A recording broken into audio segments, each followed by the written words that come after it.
એ મીટિંગના અંદર તાલુકા પંચાયતના પ્રમુખ એક આપણા આદિવાસી મહિલા જેઓનું નામ ચંપાબેન સાથે ડેડિયાપાડા તાલુકા પંચાયતના પ્રમુખ સંજયભાઈ એ મીટિંગના અંદર ઉપસ્થિત પ્રાંત અધિકારી શ્રી આ તાલુકાના મામલતદાર શ્રી ડેડિયાપાડા અને સાગબારા તાલુકાના બંને ટીડીઓ અધિકારીઓ શ્રી એક સરકારી મીટિંગના અંદર ચૈતર વસાવા જે ડેડિયાપાડાના ધારાસભ્ય છે ચૈતર વસાવાના સામે ચંપાબેને જ્યારે વિસ્તારના પ્રશ્નોની રજૂઆત કરી એક મહિલા પ્રમુખ તરીકે પોતાના વિસ્તારના અંદર વિકાસના કામો માટેની રજૂઆત કરી તો ચૈતર વસાવાએ ના બોલવાના શબ્દ આજે મારી માતા બહેનો એ ગાડી ઉપસ્થિત છે મને બોલતા શરમ આવે છે કે મારે શબ્દમાં બોલવું ના જોઈએ પણ ચૈતર વસાવાએ એમનું ભાંડ ભૂલીને ધારાસભ્ય હોવા છતાં પણ એક મહિલા બહેનનું અપમાન કર્યું સ્વાભાવિક વાત છે ત્યાં ગાડી સંજયભાઈ ઉપસ્થિત હતા સંજયભાઈએ કીધું કે ચૈતરભાઈ તમે ધારાસભ્ય છો એક બેનના જોડે ગાળાગાળી ના કરાય છતાં પણ આ ચૈતર વસાવાને તમે હંમેશા કોઈ પણ જગ્યાએ જોયું હશે ગમે તેવી ભાષામાં વાત કરવી ગમે તેને મારી દેવું તરત જ ગુસ્સો આવતા સંજયભાઈને એમને ફોન છૂટો માર્યો ત્યારબાદ પ્રાંત અધિકારી શ્રીએ ફોન કર્યો પોલીસ સ્ટેશનમાં પોલીસની હાજરીમાં આ સંજયભાઈ જે આપણો આદિવાસી દીકરો છે એને છૂટો ગ્લાસ મારી દેવામાં આવ્યો ગમે તેવી ગાળો બોલવામાં આવી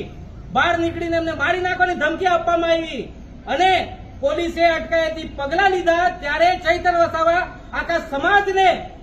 અને આખા ગુજરાતના અંદર એવું કહેવડાવે છે કે હું આદિવાસી દીકરો છું મારા જોડે ખોટું થયું મેં તમને બધી બહેનોને પૂછવા માંગુ છું આ ચંપાબેન આપણી મહિલા બેન છે કે નહીં આદિવાસી એની જોડે જે અપમાન થયું તે આપણે સહન કરવાનું છે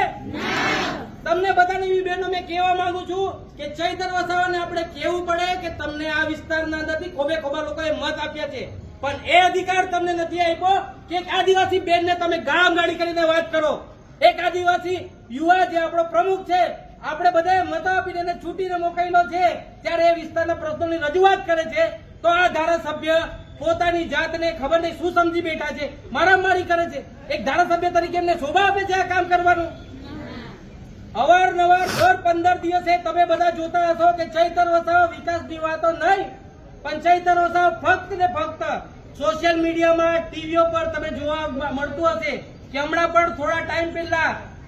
બોગસ ગામે પોતાના નિવાસ સ્થાને ફોરેસ્ટના કર્મચારીઓને બોલાવીને માર મારવામાં આવ્યો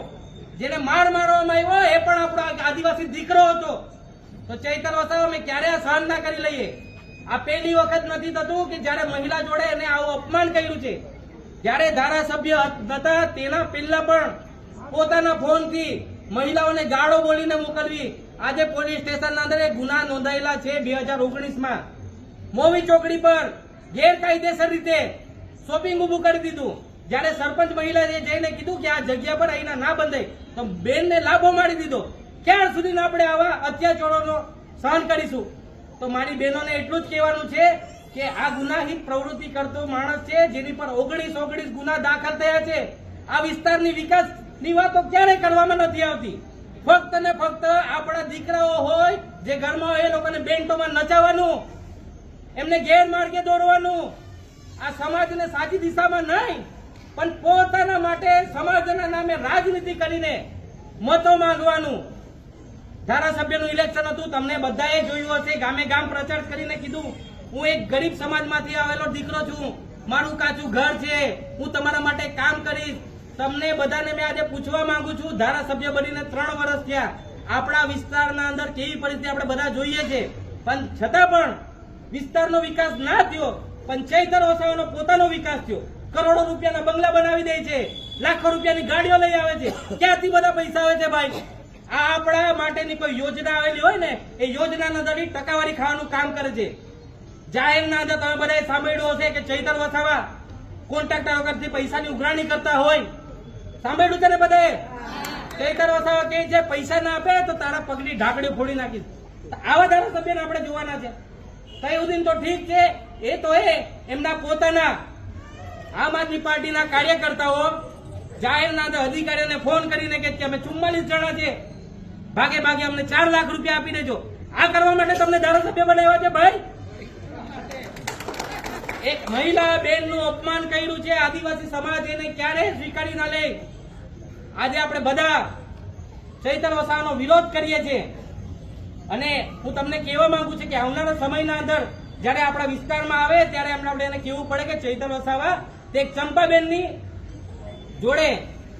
આજે દુર્વ્યવહાર કર્યો છે, ગમે તેવું બોલ્યો છે, તું આખે સમાજની બહેનો જોડે માફી માંગ.